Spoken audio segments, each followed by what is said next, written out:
Hello and welcome. You may have landed on this video from my Etsy or from my website where you've seen that I've started to create all these digital cards that you can purchase and print out yourself.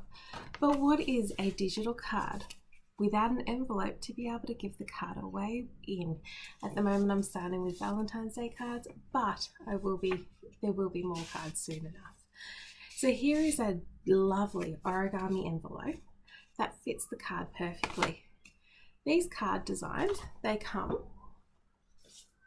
as a digital file that you can print out with guidelines. So these guidelines are to make a card that is 14 centimeters by 14 centimeters. So I am in Australia, so that does mean that it does fit on an A4 sheet of paper. But if you're in America and your printing can go edge to edge, then it should fit on a letter size, and the PDF is quite easy to be able to put on letter, so it's very versatile. But let's get into being able to make the envelope for it. To get the correct size paper, we have two options. Here I have an A3 sheet of paper that I have cut down into a square. The other option is if you have one of these scrapbooking pads.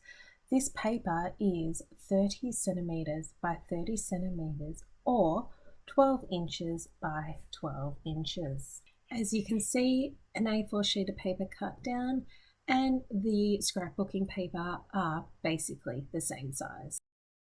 The first thing I'm going to do is turn the paper diagonally, and we're going to square the card off.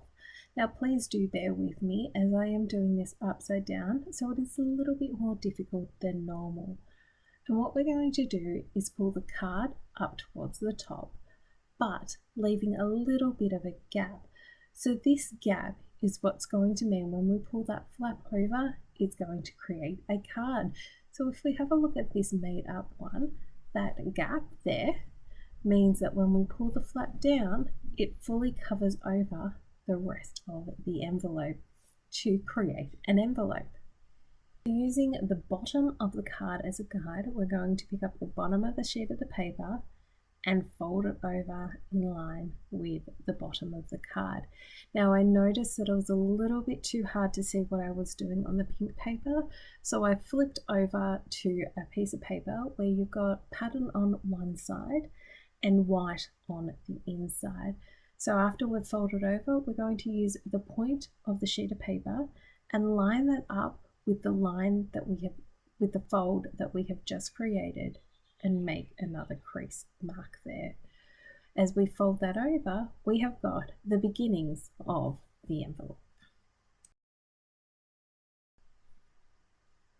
Now what we're going to do is center the card in position to where we want it to be in the finished envelope.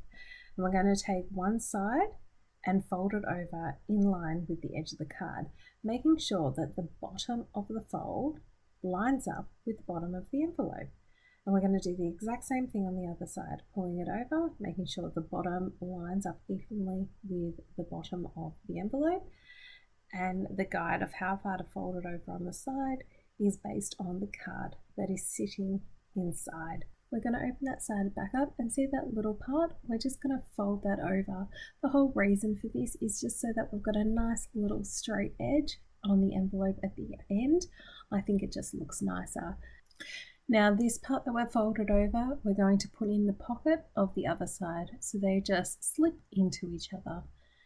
Press down to make the creases nice and solid. To finish off the envelope, we're just going to fold this top flap bit over, make it a nice solid crease.